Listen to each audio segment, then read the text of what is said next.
छत्तीसगढ़ बनने के बाद 9 सीटें ऐसी हैं जहां बीजेपी कभी जीत नहीं पाई।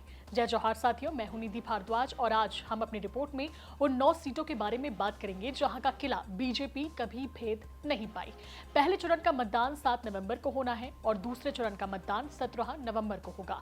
सीतापुर, पाली, तानाखार, मरवाही, मोहला मानपुर, कोंटा, खरसिया, कोरबा, कोटा और जयजयपुर ऐसे विधानसभा क्षेत्र हैं जहां 15 साल सत्ता में रहने के बावजूद बीजेपी को कभी भी सफलता नहीं मिली। हालांकि इस परंपरा को बदलने की उम्मीद करते हुए पार्टी ने इन 9 सीटों में से 6 सीटों के लिए नए चेहरों को चुनावी मैदान पर उतारा है। जिन सीटों पर बीजेपी ने कभी बाजी नहीं मारी, उन सीटों की अगर हम बात करें तो सीतापुर, पाली, तानाखार, मरवाही, मोहला मानपुर और कोंटा अनुसूचित जनजाति के लिए आरक्षित सीट है, जबकि अन्य 4 समान वर्ग के लिए आरक्षित है। बस्तर संभाग की कोंटा विधानसभा की बात करें तो कांग्रेस सरकार में मंत्री कवासी लखमा यहां से 1998 से चुनाव जीतते आ रही हैं। इस बार बीजेपी ने उनके सामने नए चेहरे सोयम मुक्का को मैदान पर उतारा है। सरगुजा संभाग की सीतापुर सीट से कद्दावर आदिवासी नेता अमरजीत भगत भी लगातार जीतते आ रही हैं। इस बार बीजेपी ने सेना से इस्तीफा देकर पार्टी में शामिल हुए रामकुमार टोप्पो को टिकट दिया है। इसी तरह कांग्रेस सरकार में एक और मंत्री उमेश पटेल खरसिया सीट से लगातार तीसरी बार चुनाव लड़ रहे हैं।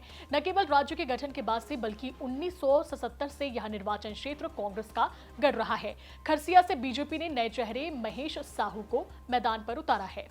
मरवाही और कोटा सीटें भी कांग्रेस का गढ़ रही है। इससे पहले 2018 में जनता कांग्रेस छत्तीसगढ़ ने दोनों सीटें जीती थी। छत्तीसगढ़ के गठन के बाद कांग्रेस सरकार के पहले मुख्यमंत्री बने जोगी ने 2001 में मरवाही से उपचुनाव जीता। बाद में उन्होंने 2003 और 2008 में कांग्रेस उम्मीदवार के रूप में यह सीट जीती। वहीं कोटा से अजीत जोगी की पत्नी लगातार 4 बार चुनाव जीत चुकी हैं।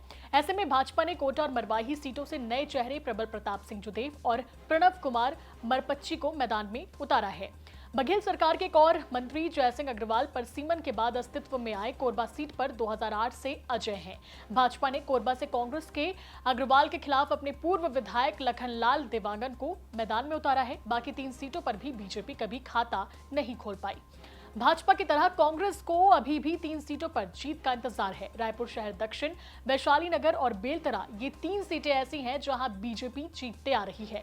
ये तीनों सीटें राज्य के गठन के बाद 2008 में परसीमन के बाद अस्तित्व में आई थी।